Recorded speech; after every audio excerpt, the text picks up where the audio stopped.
Muy buenas noches para todos. Mi nombre es Federico Samarulanda. Yo soy médico egresado de la Universidad de Manizales, estudiante del primer semestre de epidemiología de la Universidad de Caldas. Agradecerles a todos ustedes, pues, por haberme permitido traer la exposición al grupo, siendo pues que no soy un experto en el tema, que estoy aprendiendo del mismo y que el propósito del grupo, pues, precisamente es ese, que hagamos una construcción del conocimiento entre todos. También agradecer a las charlas y a los videos del doctor Castaño. Debo confesar pues que una de las razones que me motivó a estudiar epidemiología fue ver las charlas del doctor Castaño, que permiten como un acercamiento muy ameno a un campo de la medicina que muchas veces parece complejo, que tiene matemáticas, que puede parecer aburridor. Entonces es interesante pues que sigamos acercándonos de forma amena. La charla pues está diseñada para que aprendamos desde todos los niveles, desde los que están en los semestres más inferiores hasta los que pues ya tienen vastos conocimientos o mayores conocimientos de epidemiología. Entonces esperemos pues que disfrutemos de esos conceptos interesantes que vamos a revisar a continuación. Pues dando como la ruta que vamos a seguir en la charla de hoy, vamos a hablar de la definición o del enfoque epidemiológico del riesgo, la utilidad que tienen las medidas de asociación de ese riesgo, el papel que tienen los diseños epidemiológicos en la escogencia de la medida de asociación que vamos a utilizar, las medidas de uso cotidiano. Hoy solamente vamos a hablar del RR, del OR y de algunas medidas de impacto y un resumen. Bueno, pues primero que todo, pues entender que las medidas de asociación son indicadores que miden la fuerza con la que una determinada enfermedad o un evento en salud que se presume como resultado está asociado o relacionado con un determinado factor que se presume como la causa. Es más plausible que una asociación sea causal cuando la magnitud de la razón de riesgo relativo, pues que es como el más importante, indica una asociación intensa entre una posible causa y un potencial efecto. Cuando la asociación es débil, es más probable que sea consecuencia de factores de confusión o de sesgo. Entonces, aquí es muy importante que entendamos como tal que el riesgo es una probabilidad y que como probabilidad es una proporción. Entonces, por ejemplo, si tenemos 100 personas y esas 100 personas 30 desarrollan un evento, entonces diremos que la probabilidad del riesgo del desarrollo del mismo es del 30%. Hay que tener pues muy claro y vamos a ahondar más adelante en ese tema de las proporciones. Existe asociación cuando observamos que el riesgo en las personas que están expuestas a un determinado factor es mayor que el riesgo en los no expuestos. Eso es una diferencia que inicialmente se ve como una diferencia simplemente matemática. Por ejemplo, yo puedo tener un riesgo en los expuestos de un 30% y un riesgo en los no expuestos de un 5%. Y matemáticamente yo puedo decir que el 30% es mayor que el 5% y que por ende ese riesgo en los expuestos es mayor y yo le puedo atribuir a ese factor, yo puedo atribuir que ese factor esté asociado.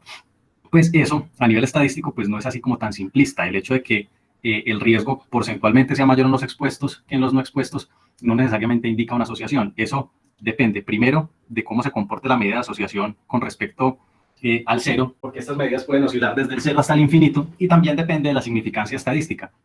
Para estas medidas de asociación, básicamente vamos a hablar del valor de P y del intervalo de confianza, que son los que nos dan la significancia estadística en estas medidas de asociación.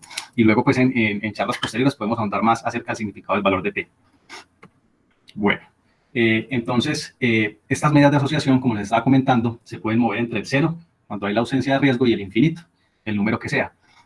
Tradicionalmente se usa una escala en la cual de 0 a 1 realmente la medida de asociación es muy débil, de 1 a 2 se considera moderada, entre 2 y 4 es una medida de asociación importante, y cuando tenemos un RR, un OR mayor de 4, ya podríamos estarnos acercando hacia haber encontrado un factor de causalidad. Aunque como vamos a ver luego, pues, y como nos lo ha enfatizado en varias charlas el doctor Castaño, la causalidad no es tan sencilla de demostrar. Por ejemplo, así como anecdótico, en el estudio de Dolly Hill de casos y controles que asoció pues, el consumo de cigarrillo con el desarrollo de cáncer pulmonar, el OR que ellos encontraron fue de 14, un OR muy alto, y que por ende les permitía intuir que estaban enfrentándose probablemente hacia un factor causal. Sin embargo, una medida de asociación que sea débil, por ejemplo, que oscile entre el 0 y el 1, o entre el 1 y el 2, no necesariamente implica que esa medida de asociación no sea importante. Por ejemplo, la razón de la dificultad que se ha tenido para implicar a la dieta como factor de riesgo en la cardiopatía isquémica o en general en el riesgo cardiovascular es que las dietas de las poblaciones son relativamente homogéneas. Y si todo el mundo sigue más o menos la misma dieta, pues no es posible detectar la función de esta como un factor de riesgo. Entonces, como veremos más adelante en el papel de los diseños epidemiológicos, por eso es tan importante definir cuál es el grupo expuesto y cuál es el grupo no expuesto, o cuál es el grupo de los casos y el grupo de los controles. Bueno, al momento de hacer la valoración de una posible causa y un resultado final, que es lo que vamos a ver más adelante en los ejemplos, factores que están asociados con alguna causa, primero que todo, cuando uno tiene una asociación, pues se debe preguntar si esta asociación se debe a sesgos de selección, sesgos de medición, es decir, sesgos metodológicos a la hora de diseñar los estudios.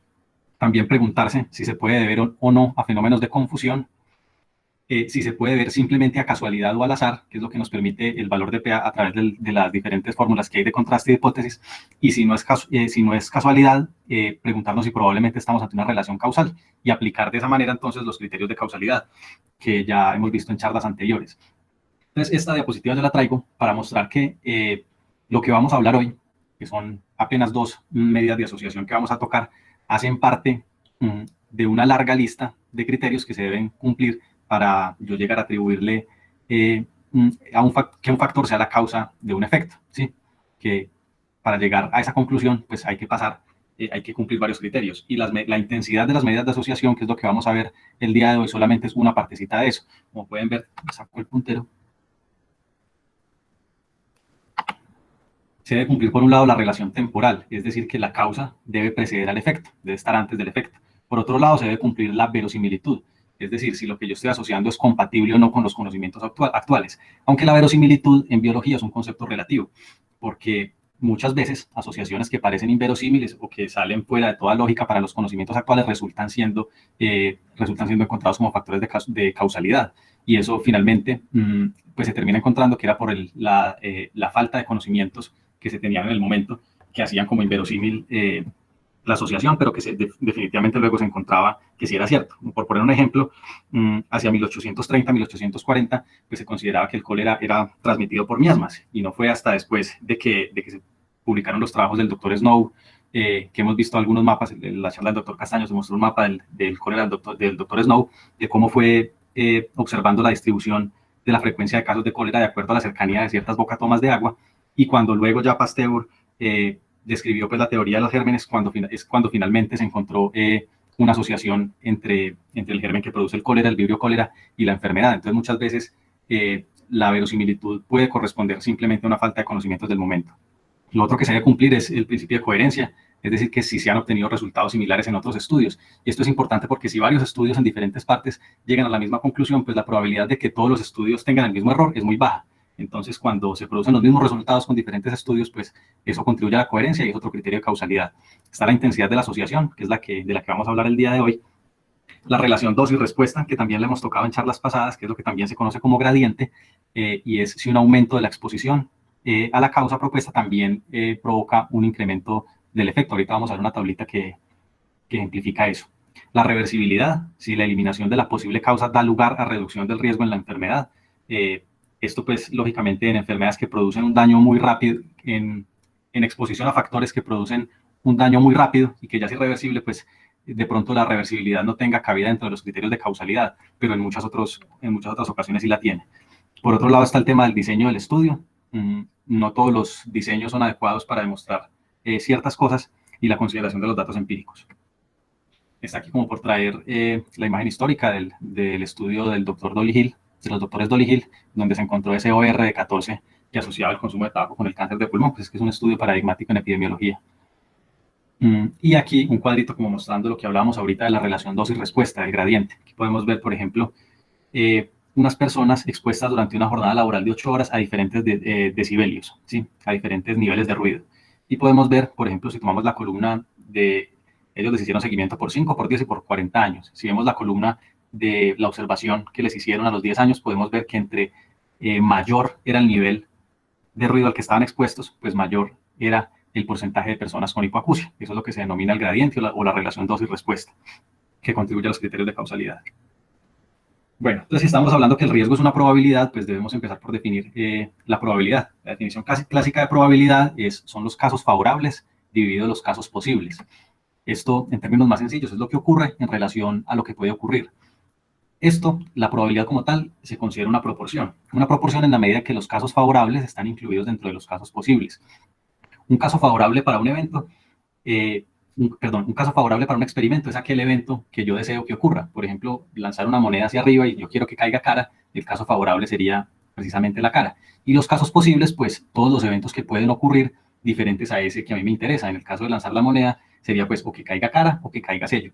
Pues como podemos ver, cara está incluido aquí dentro de los casos posibles. Por eso se habla de una proporción. Y por eso pues se concluye que la probabilidad es una proporción. Pues como proporción tenemos que es una relación en la cual el numerador hace parte del denominador. Como podemos ver, la A que está en el numerador hace parte del denominador.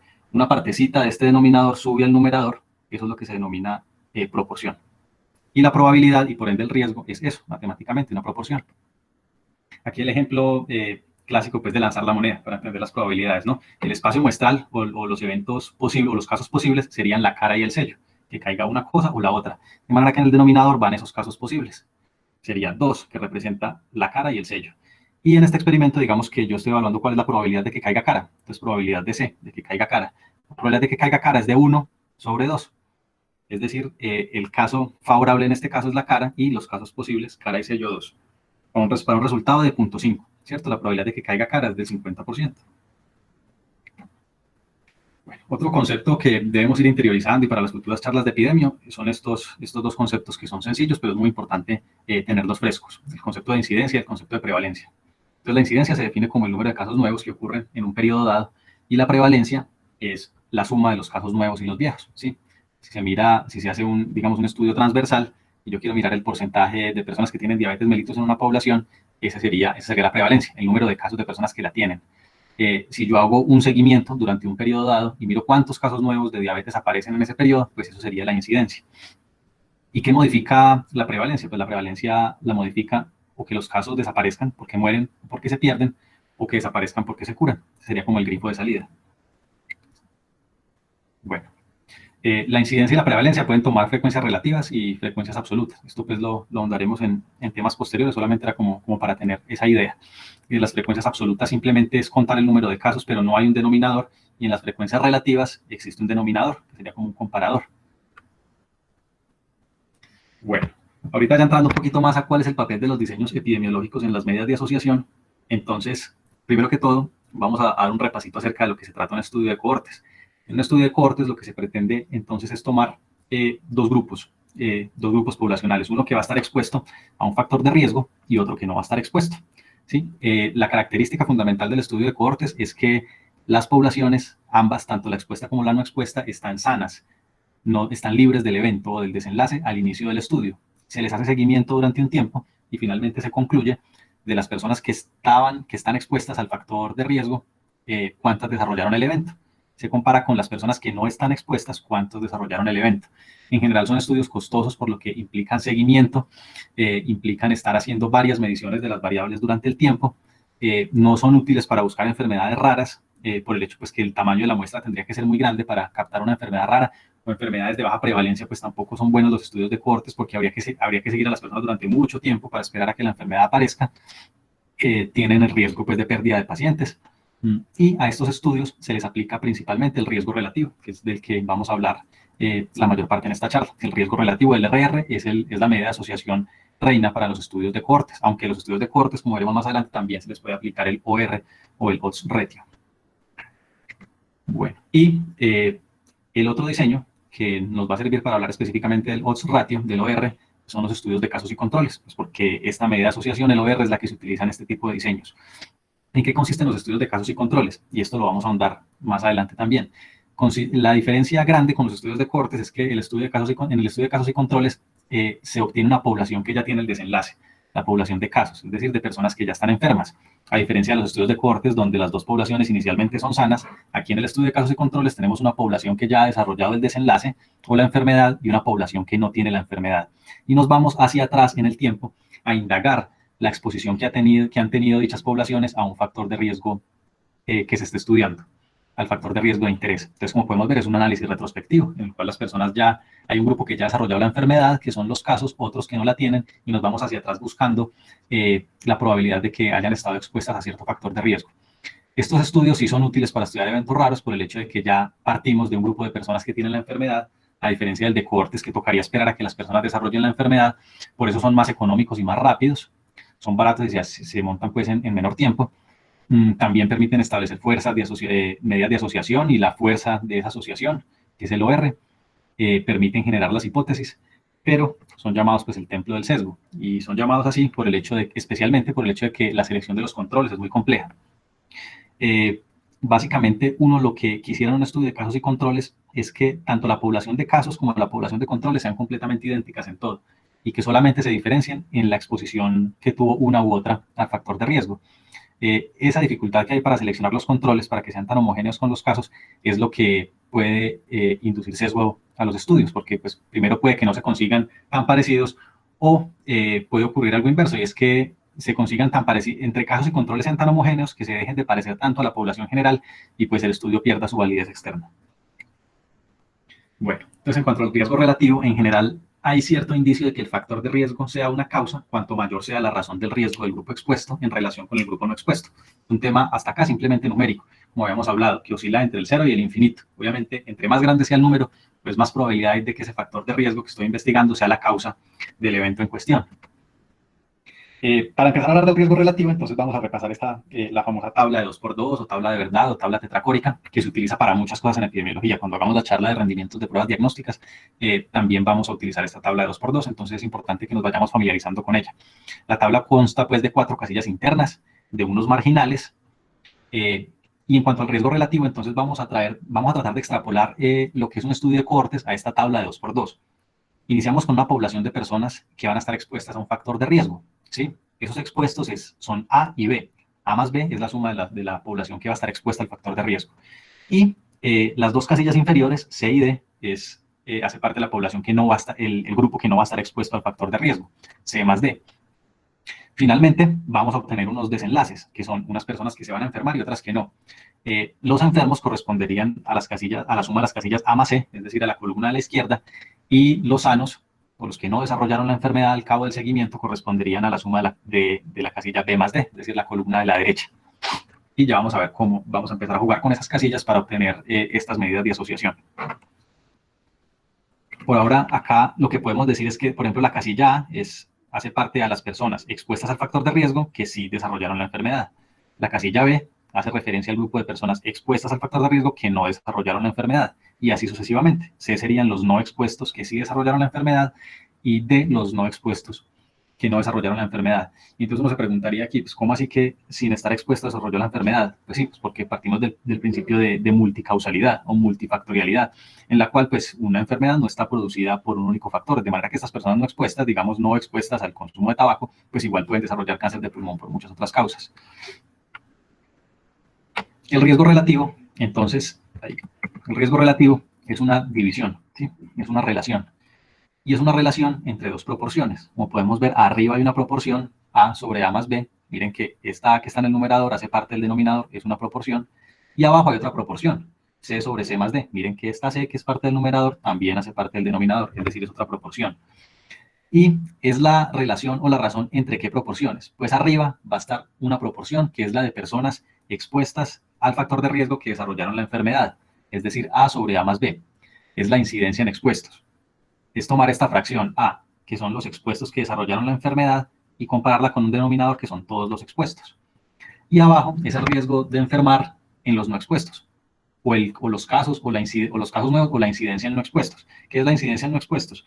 Pues es en el numerador va a ir las personas no expuestas que desarrollaron la enfermedad, C, y en el denominador toda la población no expuesta. Entonces, finalmente, de esta relación de la incidencia entre expuestos y la incidencia en no expuestos es que obtenemos el riesgo relativo.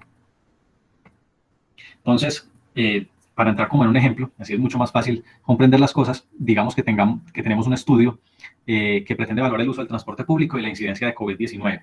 Entonces, en una comunidad se desea investigar si las personas expuestas al uso del transporte público tienen más riesgo de COVID-19 comparado con las personas que no usan el transporte público. Digamos que vamos a diseñar un estudio de cohortes para este caso.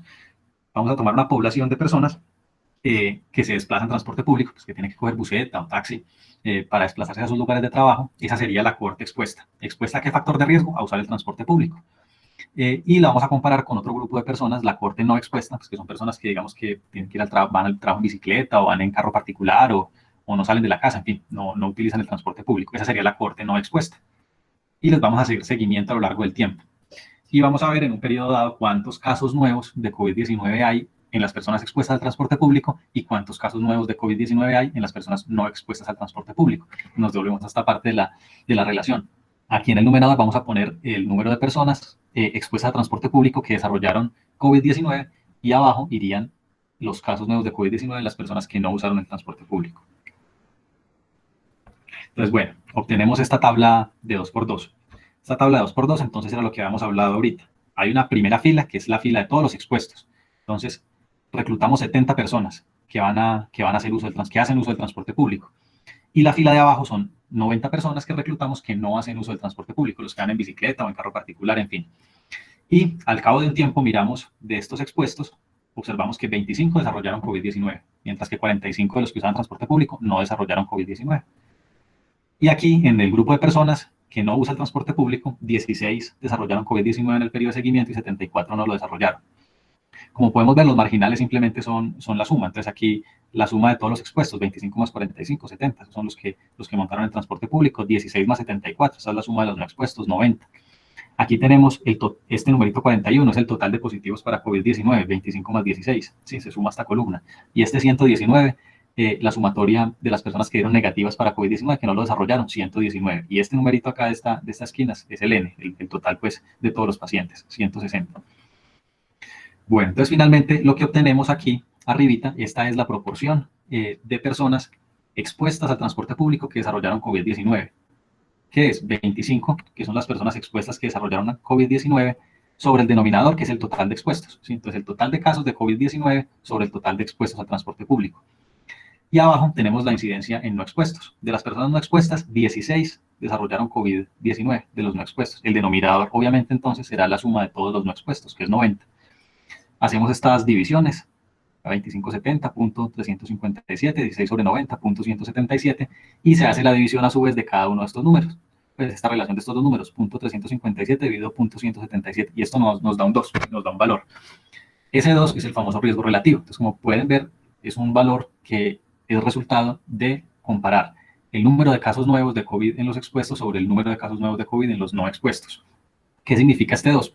Que las personas que se expusieron al transporte público tienen 2 veces más riesgo de desarrollar COVID-19 que los que no se expusieron. Esto que es un ejemplo así que me inventé, no es que esto que haya sido un estudio, ni que es así, ni nada, solamente después como con los fines ilustrativos. Como es una razón, pues también podemos decir que por cada persona no expuesta, los no expuestos son los de abajo, los tomamos como la unidad. Entonces podemos decir que por cada persona que no monta en transporte público y desarrolló COVID-19, hay 2 que sí montan en transporte público y desarrollaron COVID-19. Bueno, aquí surge entonces el tema del factor de riesgo versus el factor protector. Entonces, habremos hablado bastante que los RRs que son mayores de 1, pues se relacionan con riesgo, como en este caso, nos dio un valor mayor de 1, entonces quiere decir que ese factor de riesgo, que en este caso es el uso del transporte público, se comporta, ese factor se comporta como un factor de riesgo para el desarrollo de COVID-19. Pero ¿qué pasa pues si la división nos da 1? Pues si la división nos da 1, quiere decir que los casos nuevos de COVID-19 arriba, o sea, en expuestos, y los casos nuevos de COVID-19 abajo en no expuestos son iguales. ¿Sí? Que nos hubiera dado, por ejemplo, acá 0.357 y abajo exactamente el mismo número, 0.357. Después la división de esos dos números iguales nos dará un 1. Quiere decir que el riesgo de COVID-19 en expuestos y en no expuestos es igual. Es decir, que lo que estamos evaluando no se comporta como un factor de riesgo. ¿Y qué pasa cuando el RR da menor de 1? Cuando nos vamos hacia la izquierda, pues estamos hablando de un factor protector. Entonces, en el caso de que acá nos hubiera dado, por ejemplo, un RR de 0.7, estaremos hablando de que lo podemos multiplicar por 10, ese 0.7. Podríamos decir que por cada caso de COVID-19 en no expuestos al transporte público hay 7 casos en los que sí estuvieron expuestos. Bueno, aquí algo como para observar el tema del riesgo relativo y su intervalo de confianza. Estos riesgos relativos, estos números que obtenemos de estas relaciones, tienen un intervalo de confianza, que significa que en el 95% de las muestras posibles que yo pueda hacer en ese estudio, esa medida de asociación va a oscilar entre tanto y tanto. Eso es importante, sobre todo por el concepto que ya habrán escuchado, que es lo de cruzar el 1, cruzar o no el 1. Porque si en el intervalo de confianza hay un cruce del 1, pues quiere decir que en algún porcentaje de las muestras posibles el riesgo en expuestos y en no expuestos sería igual. Entonces no estaríamos ante una verdadera asociación. Aquí, por ejemplo, en este estudio, el uso de plasma convalescente de los niveles pues, de plasma convalescente y el riesgo de muerte por COVID-19. Aquí lo que estaban tratando de mirar era la asociación que había entre los títulos que tienen las personas de anticuerpos contra SARS-CoV-2 en plasma que les fue transfundido y el riesgo de morir. Entonces, por ejemplo, podemos observar aquí en la corte entera que las personas que tenían bajos títulos, esos bajos títulos se comportaban o arrojaban un RR de 0.9, que sería pues un factor protector ante el desenlace que sería la muerte. Pero como pueden observar aquí en este intervalo de confianza, ese RR en el 95% de las muestras posibles podría oscilar entre 0.8 y 1.07, o sea que podría ser de 1. Ese hecho de que podría ser de 1 es lo que hace inválido, en este caso, esta variable como un factor de asociación, o como un factor protector, pues en este caso. Mientras que las personas que tenían títulos altos, observemos que tenían un RR de 0.75, pero importante aquí es ver que no hay un cruce del 1. El límite inferior es de 0.6 y el mayor es de 0.9. Obviamente, pues estos no son resultados pues, muy alentadores en este caso, pero pues por lo menos no cruza el 1. Estadísticamente hablando, no lo cruza. Bueno, entonces en cuanto al riesgo, para repasar un poco el tema de este riesgo relativo y las tablas de 2x2, aquí tenemos, por ejemplo, una tabla de contingencia que evalúa la efectividad de las vacunas contra SARS-CoV-2 en un ensayo clínico. Entonces, nuevamente lo que tenemos es la tabla tetracórica de 2x2 de la que habíamos hablado. Hay una cohorte de pacientes que se va a exponer a la vacuna, la cohorte expuesta, en este caso, esa exposición la estamos asumiendo como protectora. Miren que no siempre las exposiciones se toman en términos de exposiciones que generen desenlaces adversos, sino que en ocasiones las exposiciones, pues como en este caso de la vacuna, son protectoras. Aquí está esa cohorte, que es A más B, y una cohorte que va a recibir placebo, C más D. Se les hace seguimiento y se observan los casos nuevos de COVID-19. A estos pacientes pues se les hacen PCR seriadas, y se mantiene contacto estrecho telefónico con ellos a ver si desarrollan síntomas de COVID-19 y les hacen las pruebas. Y finalmente se va a obtener unos números que van a llenar estas casillas. Bueno, entonces aquí, por ejemplo, tenemos el resultado de este estudio, ¿no? Esta es la vacuna de Pfizer, ese es el código, que la comparan contra placebo. Entonces aquí podemos ver la casilla A. La casilla A hace referencia a los pacientes que se expusieron a la vacuna y desarrollaron la infección, 8 pacientes. Y aquí, en la celda B, los pacientes que se expusieron a la vacuna y no desarrollaron la infección, 21.712. En total, la vacuna fue recibida por 21.720 participantes. Ahorita nos vamos a la parte de abajo. La parte de abajo son los pacientes no expuestos, 21.726, de los cuales 162 desarrollaron la infección y 21.564 no la desarrollaron.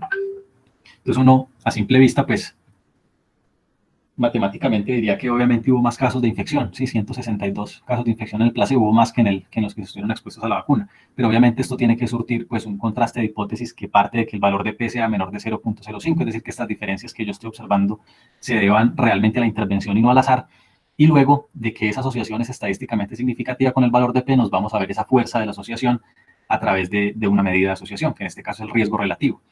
Entonces, ¿cómo se calcularía el riesgo relativo en este caso?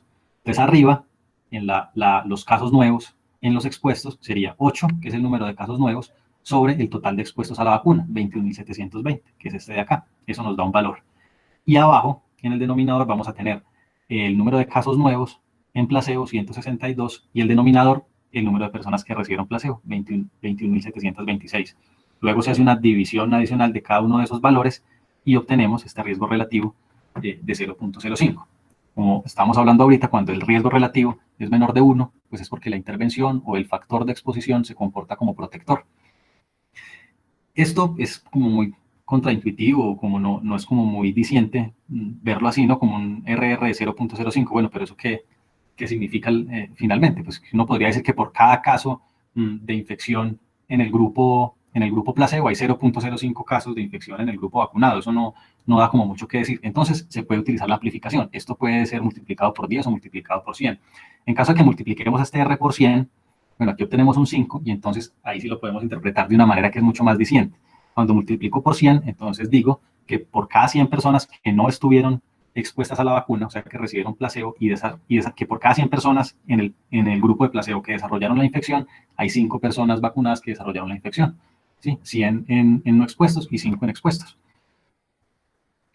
Esa sería ahí, pues, como la interpretación más lógica o más acertada.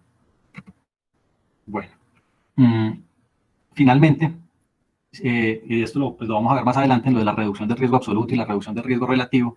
Si uno, pues, que es la unidad, le quito el 0.05, que es el riesgo relativo que obtuve, obtengo 0.95. Esa sería la efectividad de la vacuna, que es lo mismo que analizamos aquí, que si hubo 100 casos en los no expuestos y 5 casos en los que se expusieron a la vacuna, pues hubo 95 casos hubo 95 casos que se pudieron evitar a través de la vacuna, entonces con una efectividad del 95%. Bueno, entonces aquí en este ejemplo, pues que también es hipotético, volviendo a los ensayos clínicos de vacunación, entonces tenemos Por un lado, un grupo de 100 personas que van a ser vacunadas y otro grupo de 100 personas que no van a ser vacunadas, que van a recibir solución salina, el placebo. Entonces, digamos hipotéticamente que de estas 100 personas que fueron vacunadas, una desarrolló COVID-19. Esa sería la incidencia en expuestos. Incidencia, o sea, el número de casos nuevos, un caso nuevo de COVID-19. En expuestos, expuestos a la vacuna, que en este caso presumimos como factor protector. De manera que obtenemos 1 sobre 100, 0.01, que es lo mismo que decir 1%. Ese sería el riesgo de adquirir COVID-19 en esa cohorte de 100 pacientes vacunados, del 1%. Mientras que aquí tenemos la incidencia en no expuestos, 2 de 100 personas. 0.02, lo que se traduce pues en 2%. O sea, la incidencia en no expuestos o el riesgo de adquirir la enfermedad en el grupo placebo es de 2%, 2 en 100. De ahí se obtiene lo que se denomina la reducción absoluta del riesgo. La reducción absoluta del riesgo simplemente es tomar la incidencia en no expuestos, 0.02, y restarle la incidencia en expuestos, 0.01. Y tenemos una reducción absoluta del riesgo del 1%. Por otro lado, tenemos otra medida que es la reducción relativa del riesgo. Y la reducción relativa del riesgo la podemos sacar, bien sea el 1 menos el RR, que en este caso el RR es de 0.5 y obtenemos una reducción absoluta del riesgo del 50%. O tomando la reducción absoluta del riesgo, que es el RAR este de acá arriba, 0.01, dividiéndolo la incidencia o el número de casos nuevos en no expuestos, que en este caso es de 0.02. Obtenemos el mismo valor, son las dos formas de dar la reducción relativa del riesgo. Y algo que hablamos en el chat en estos días, que hablamos acerca del número necesario a tratar, es decir, de dónde sale ese bendito parámetro del número de personas que es necesario intervenir para evitar un desenlace. Entonces se obtiene de dividir la unidad sobre la reducción absoluta del riesgo. En este caso es 0.01. 1 sobre 0.01 igual 100. En este caso pues es hipotético, no, esto no corresponde a la realidad. Necesitarían ser vacunadas 100 personas para prevenir un caso de COVID-19. Esto pues no es la realidad, simplemente es hipotético.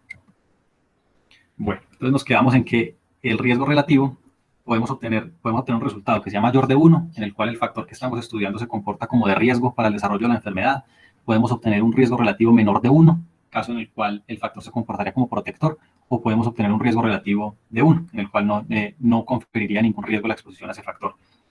Y lo que habíamos hablado, si el intervalo de confianza del 95 de SRR cruza el 1, o el valor de P, que es la forma como se contrasta la hipótesis, es mayor del 5%, pues ese RR no es estadísticamente significativo. Pues cada que estemos valorando un estudio, al momento de ver las tablitas donde muestran el RR, nos debemos fijar en esos dos parámetros, en el intervalo de confianza que dan para esa medida de asociación y en el valor de P que le asignan. Las dos cosas son importantes, y algunas veces las ocultan. Bueno, la otra medida de asociación que es importante tener en cuenta, pues que es de uso muy frecuente, es el OR, o el odds ratio. El odds ratio es el que se utiliza en los estudios de casos y controles, eventualmente también se puede utilizar en las cortes, y vamos a ver de dónde proviene directamente con un ejemplo.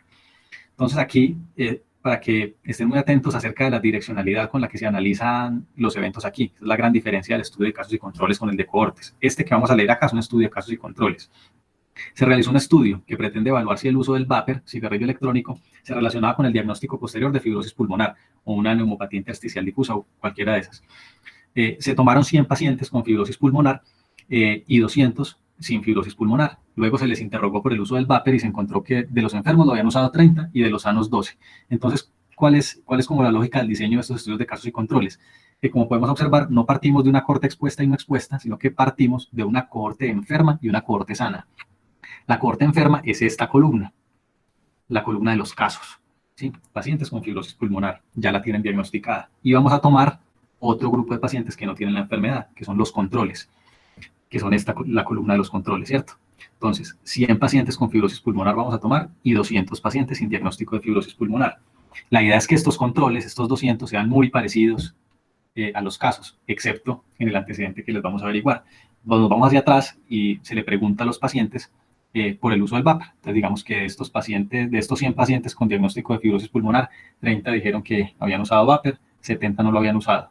De estos 200 pacientes sin diagnóstico, o sea que están sanos, 12 habían usado el vapor, 188 no lo habían usado. Ahí se podrán ir dando cuenta que estos estudios de casos y controles pues tienen muchos sesgos, aparte de los que hemos hablado. Uno de ellos, por ejemplo, es el sesgo de memoria. Cuando los pacientes se les interroga por una exposición medioambiental, puede que no se acuerden o pueden que no digan la verdad y eso podría introducir factores de confusión al estudio. Entonces, ¿de dónde sale el OR? El OR que tiene muchos nombres. También le dicen razón de posibilidades, razón de probabilidades, razón de momios, razón de disparidades, en fin. El OR sale de comparar la probabilidad de que un caso, o sea, una persona enferma, haya estado expuesta sobre la probabilidad de que un control sano haya estado expuesto. Como pueden ver, es una medida muy diferente al riesgo relativo, en la medida que en el riesgo relativo teníamos incidencia en expuestos sobre incidencia en no expuestos. Aquí lo que tenemos es la probabilidad de que un enfermo haya estado expuesto al factor de riesgo en relación con la probabilidad de que un sano haya estado expuesto a ese factor de riesgo. Entonces, de ahí es donde sale la fórmula de A sobre C. A sería esta celda de acá, pacientes que usan vapor y desarrollan fibrosis pulmonar en relación con los que no usan vapor y tienen fibrosis pulmonar. Es decir, aquí en el numerador están los casos. A y C, que es la primera columna, A y C son los casos. La relación que se genera entre ellos es el numerador. Y abajo es la relación que se genera entre los controles, entre los que no tienen fibrosis pulmonar habiendo usado el vapor y los que no tienen fibrosis pulmonar sin usar el vapor, la relación de B sobre D. Entonces, hacemos estas divisiones 30 sobre 70, 12 sobre 188, nos dan estos números 0.42.06 y en este caso tenemos un OR de 7. El otro ratio se interpreta de la misma forma que habíamos visto el RR. Pues la forma de enunciarlo es diferente, pero la interpretación a nivel numérico es el mismo. Pues si da el 1, no hay riesgo, no hay una asociación con ese factor de riesgo. Si da menor de 1 sería protector y si da mayor de 1 se comporta como factor de riesgo. Este 7, ¿cómo lo debemos interpretar? ¿Será que por cada paciente, por cada control, o sea, por cada persona sana que ha estado expuesta al vapor, hay 7 personas enfermas que estuvieron expuestas al uso del cigarrillo electrónico? Es decir, se interpreta pues de la misma forma que el RR y también se puede amplificar.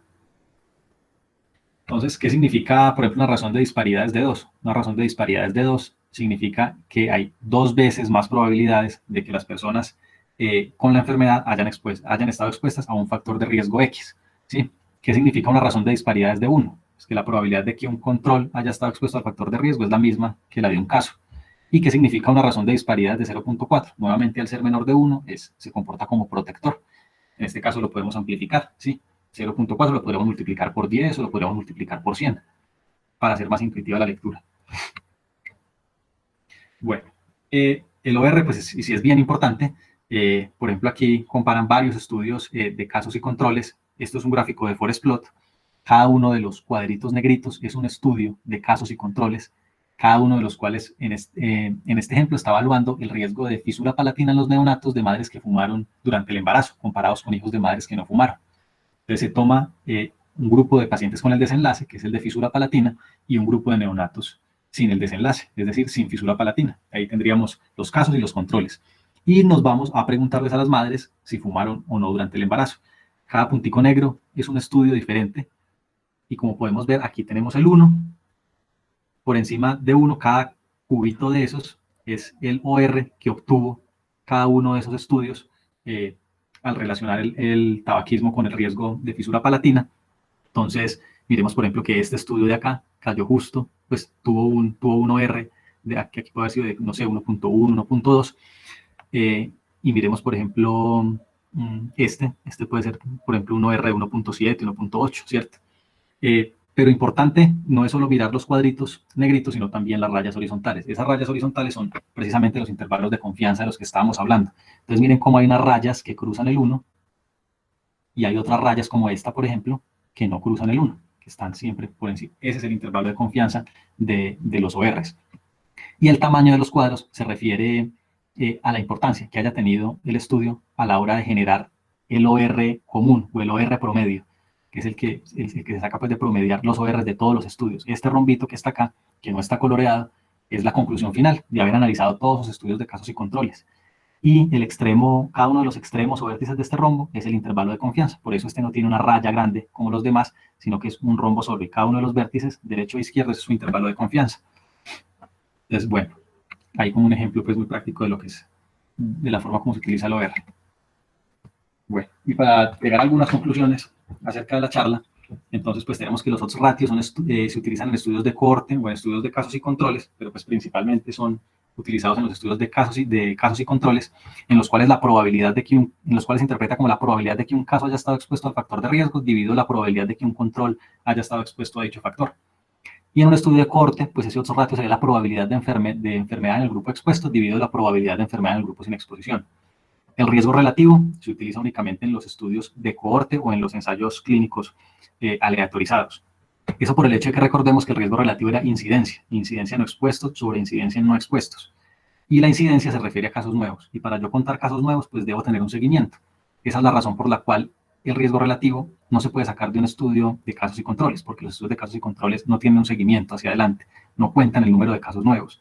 Los estudios de cohortes o los estudios o los experimentos, pues los ensayos clínicos sí tienen seguimiento. Entonces yo parto de poblaciones sanas en las cuales miro el número de casos nuevos, o sea, la incidencia, y por eso puedo aplicar el riesgo relativo. También hay que tener en cuenta que cuando la enfermedad no es frecuente entre los expuestos, es decir, cuando la enfermedad es rara, el OR se asemeja mucho al RR, pero de lo contrario, el OR generalmente sobreestima el riesgo. Muchas veces cuando se comparan RR y OR para los mismos desenlaces, el OR generalmente tiende a ser más grande que el RR. Bueno, y hasta aquí pues este tema. Nos faltaría ver en otra charla lo del hazard ratio y quedarán pues también los criterios de rendimiento de las pruebas diagnósticas. Si tiene alguna pregunta, si no la buscamos juntos. Muchas gracias a todos por la atención. Este era como eh, un pequeño repaso que les traía acerca del tema. Oiga, Fede, hermano, muchísimas gracias por la charla. Pues además que trajo estudios, precisamente cosas bastante actuales en términos de estudios que tienen que ver con cosas de ahorita relevantes, el uso de vapers, la vacuna, y pues nos trajo unos conceptos pues que muchas veces a uno se le olvidan ciertas cositas básicas de esos indicadores epidemiológicos, pero pues usted lo supo explicar de forma muy amena. Yo tenía ganas de tirarle la pregunta a David Castaño, que estaba aquí conectado, porque con él hemos tenido varias discusiones en torno a las diferencias entre la epidemiología clínica y la epidemiología base. Muchos de los conceptos que hoy nos dijo Fede, pues se utilizan mucho en la epidemiología de base, pero muchas veces los estudios por ejemplo, de casos y controles hay que cogerlos con una pinza de sal, porque muchas veces tienen muchos sesgos. Entonces, de pronto yo quería pasarle la pelota a David a ver qué nos dice sobre este tema de los sesgos de los casos y control y dónde tenemos que tener cuidado cuando interpretamos este tipo de estudios. Muchas gracias, profe, por los comentarios. Buenas noches, Federico, ¿cómo te va? De acuerdo completamente con Sebastián, muy buena presentación, muy clara, unos ejemplos muy relevantes, entonces yo creo que a todos nos quedó muy claro toda la charla que nos acabas de dar. Y que bueno, pues, también estés motivado por este rollo de la epidemiología, que es una cosa que no es fácil, no es amena a muchos de nosotros, de los médicos en formación, pero realmente le permite a uno herramientas para ser un poco más crítico de las cosas que se está evaluando. Respecto a lo que nos decía Sebastián, eso es cierto, pues los estudios de los casos y controles tienen unas dificultades y es sobre todo ese templo de sesgos que tiene y sobre todo ese templo de sesgos está dado en los controles. Es el gran reto que hay en este tipo de estudios, usted poder seleccionar un adecuado control para que no se le vaya a sobreestimar la magnitud de la asociación o esa magnitud sea espuria. Y el asunto es que una cosa que es muy importante en los estudios de casos y controles es tratar de vislumbrar muy bien toda la fisiopatología y la cadena causal de las relaciones, porque en los estudios de casos y controles es imposible controlar por el azar. Entonces, digamos que si la fisiopatología de una enfermedad faltan eslabones claves a reconocerlos, yo no los tengo en cuenta a la hora de seleccionar mis controles, ¿sí? O evaluarlos en los casos en los que estoy teniendo, pues ya de entrada va a ser muy difícil, ¿sí? Entonces, recordando eso, porque todo en retrospectiva se puede ver muy confuso, ¿sí? Entonces, digamos que en ese orden de ideas es importante, recomendación a hablar de este tipo de estudios, ver la forma en que se eligieron los controles que puedan ser equiparables a los casos. Es una de las cosas pues, bien importantes, mirar que se hayan determinado todos los factores que se consideran relevantes dentro de la fisiopatología de la enfermedad. Y digamos que dentro de los factores de causalidad que de pronto le puede ayudar un poquitico más a los estudios y casos y controles es si uno encuentra una relación de gradiente dosis-respuesta, ¿sí? Digamos que ese es un factor que puede ayudar. Algunos hablan que cuando uno R es mayor de 3, algunas estimaciones, la asociación tiende a ser más cierta, pero al fin y al cabo, como esa regla de Dedo no aplica mucho, pero sí, digamos, esa relación dosis-respuesta es bastante importante. Otra cosa que tiene que ver con los OR no solamente están en casos y controles, los ORs también pueden estar los ORs también pueden estar en algunos estudios de cohorte, sobre todo cuando se hacen estudios cuando se hacen estudios basados en regresión logística, ¿cierto? Que se mira la probabilidad de un evento dicotómico, porque al fin y al cabo el OR puede ser como el logit elevado pues al logaritmo natural, ¿sí? Daría exactamente igual que hay una relación ahí, que por eso uno también lo puede ver en esos estudios en los cuales utilizaron regresión logística ¿para qué? Para hacer corrección por otras variables o ajustes por otras variables, ¿sí? En términos generales también los casos y controles, sonará muy paradójico, tienen menos requerimiento, por así decirlo, en estructura, de reclutar pacientes, permisos, es decir, no es tan complicado desde el punto de vista de ejecutarlo como un ensayo clínico, pero es sumamente difícil desde el punto de vista de manejo de los datos. Es decir, un ensayo clínico, al fin y al cabo, termina siendo una diferencia de medias, que eso es un cálculo votado, pero un estudio de casos y controles, dentro de los estudios que tienen como más demandas de herramientas estadísticas, son los estudios de casos y controles, por todo el riesgo de sesgos que tiene y por todo el manejo estadístico que usted tiene que darle para hacer el ajuste por cada una de las variables que usted está colocando, que está examinando. Entonces, es muy demandante, ¿sí? Desde ese punto de vista estadístico, es de los estudios más demandantes que hay, que es importante tenerlo también en cuenta. De hecho, de forma paradójica, como el padre de la epidemiología clínica, Alban Feinstein, decía que él solamente cogían 5 personas en el mundo para hacer un estudio de casos y controles. Después, como a modo de anécdota, porque realmente es muy difícil, y algo que ayuda mucho como les digo, tener un buen conocimiento de la cadena causal. De la cadena causal, a propósito, hay un hombre que les recomiendo mucho, que se llama Miguel Hernán, que es un profesor de bioestadística y epidemiología de Harvard. El man trabaja mucho con los diagramas causales y hablando pues como muchos riesgos, porque muchas veces se confunde porque comparten ciertos aspectos, la diferencia entre asociación de causalidad y predicción, ¿cierto? Como explicar o predecir, tienen ciertas cosas pero en común, pero que son muy importantes, no solamente desde el punto teleológico, epistemológico, sino también digamos, como desde el impacto de las asociaciones que hay desde el punto de vista matemático. De hecho, voy a pasarles por acá, dejarles como un link de un estudio que él tiene muy interesante, donde él dice como tener mucho más cuidado por las asociaciones causales, donde hace un estudio representativo de si el agua mata. Es muy interesante y efectivamente el agua puede matar. Entonces, ahí lo dejó posteado en los mensajes, sería bueno revisarlo. Y con lo otro que nos preguntaba, de bueno, ¿cuál es la diferencia entre la epidemiología clínica y la epidemiología la epidemiología clásica que dirigida a la salud pública? Es el enfoque, es básicamente la epidemiología de salud pública, va a eso, va a las poblaciones, buscas a las poblaciones, mientras la epidemiología clínica es tratar de coger como todo ese bagaje matemático que desarrolló la epidemiología y poderlo llevar a la cabecera del paciente. Es como básicamente las diferencias teóricas que hay entre uno y otro.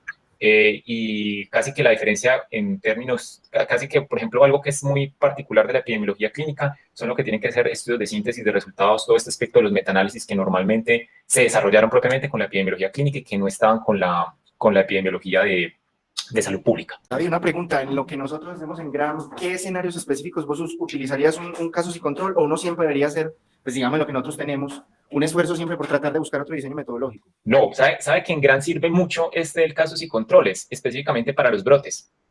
De hecho, los primeros estudios en epidemiología, el de John Snow de la cólera, eso es un estudio de casos y controles.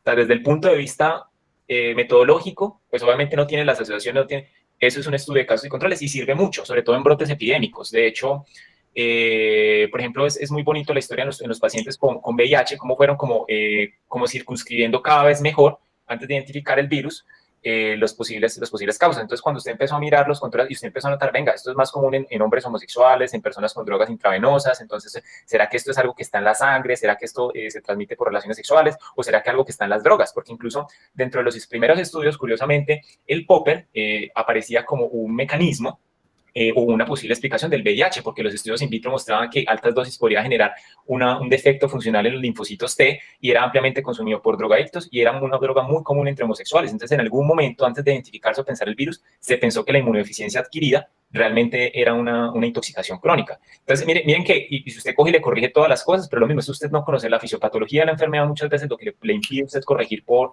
el azar y por otros factores que son de confusión, pero son muy útiles. Es decir, el problema es que uno tiene que tener mucho cuidado con las conclusiones y sobre todo los casos y controles deben ser vistos como estudios que generan hipótesis que son muy valiosas y ya unas hipótesis más estructuradas, usted mira si las puede correr por unas cohortes o las puede correr por un ensayo clínico. Bueno, oiga, muy interesante esta discusión, ¿para qué? Porque pues uno nunca se había preguntado tantas cosas sobre diseño desde que empezamos a hacer estas sesiones. No sé si de pronto alguien tenga alguna otra pregunta para ir cerrando entonces la discusión. Recuerden que vamos a tener Hay una pregunta de Felipe, que es el interno, si el NNT había un corte para aceptar una intervención como algo significativo, ¿sí? Digamos que no, ahí no hay un número de cortes, sino que depende del tipo de intervención, es decir, digamos que lo importante es que usted, aparte de tener el NNT, también tenga el número necesario a dañar, ¿cierto? Porque si una intervención tiene un NNT de 3, pero un número necesario a dañar de 2, digamos que no vale la pena, ¿cierto? O hay que evaluarlo muy bien. Entonces, siempre el NNT debe evaluarse con su contraparte como el número necesario a dañar, ¿cierto? En las reacciones adversas que aparecen con la intervención.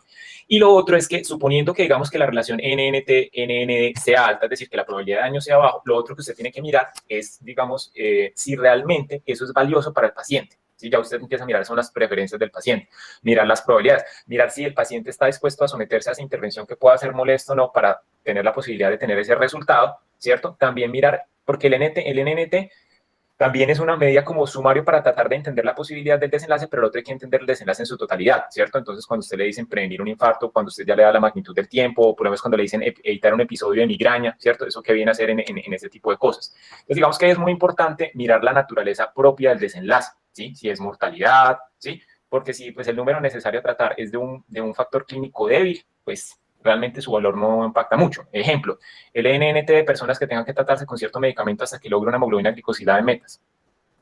Pues puede que tenga un NNT, ejemplo, digamos de 10, muy bueno. Solamente tanto diabético que hay en el mundo, con 10 es un muy buen valor, ¿cierto? Pero eso no es un desenlace duro clínico. O lo otro, también depende de qué tan frecuente es la enfermedad. Usted a veces puede encontrar NNTs, por ejemplo, hay un NNT de 90, pero es una enfermedad tan prevalente y tan frecuente que vale la pena. Otra cosa, usted se encuentra, no, tiene un NNT de 50, pero es una enfermedad que aparece 1 en 1.000.000 de personas. Entonces, digamos que es muy importante. Mi recomendación para interpretar el NNT es siempre tenerlo de la mano el NND, ¿cierto? Mirar qué tipo de desenlace, si es un desenlace relevante para el paciente y también qué tan frecuente es que aparezca ese desenlace en la población general.